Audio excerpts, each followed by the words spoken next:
Time for your newspapers. Let's quickly rush through them this morning. And the business day is what we'll start off with. And they're leading with advice for banks on closing accounts. So it basically says, regulator says the process must be fair and transparent.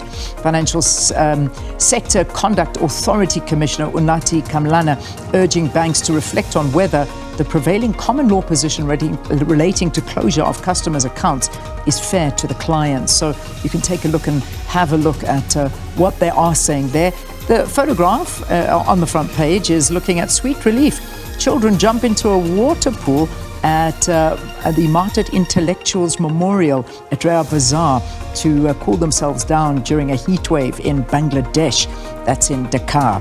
Sticky inflation lowers chance of rate cuts. So that's the problem. Lingering uncertainty about when inflation will return to the central bank's target midpoint and uncertainty about global disinflation contributed to recent market expectations that South Africa's policy rate in 2024 may remain unchanged or near its 14-year high of 8.25%. So the last one, Capitec alarmed at abuse of debt review. I'll leave the business day there. All right, let's move to the Star.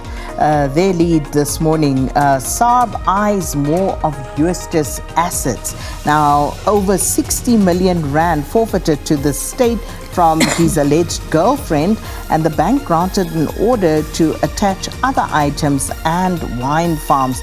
And this makes for some interesting reading.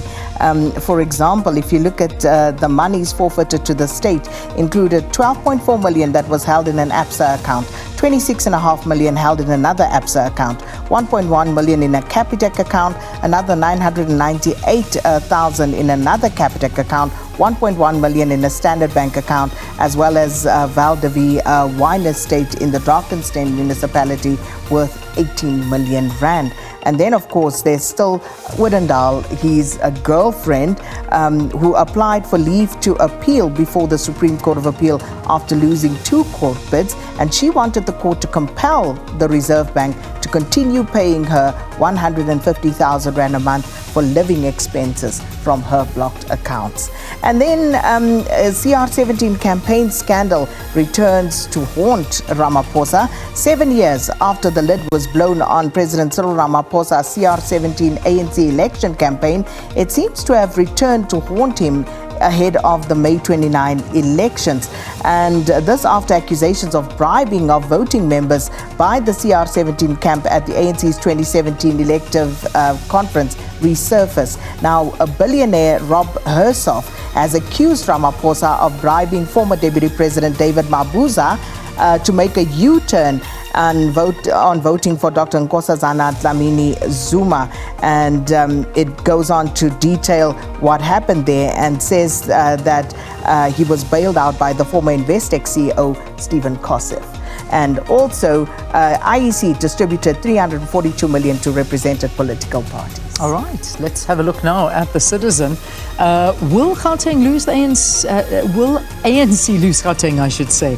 The Inkatha Freedom Party, Action SA, and the Democratic Alliance in the province say hard work during their campaigning ahead of the 29th May elections will bear fruit, and they are confident together their votes will be enough to ensure they topple the beleaguered party.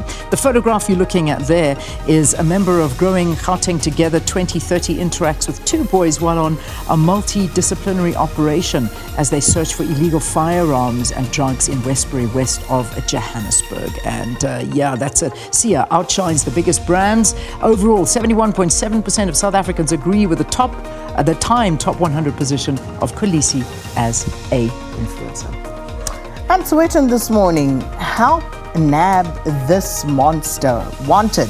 Apart from killing his wife, Sibiya is wanted for the stabbings of his 2 kids. And the neighbors say that the couple had a history of abuse and violence. And that's a picture of Mandla Sibiya, who is on the run, husband wanted for his wife's murder and the stabbing of his 2 kids. Also, how power cuts boosted my savings. Makwarena's last moments. The former Tshwane mayor who passed away yesterday, age of 52. Really sad that. And IEC all set for voting day. All right, so that's where we'll wrap the newspapers. Remember the SABC's website, sabcnews.com. We've got you covered, so do make that your website of choice.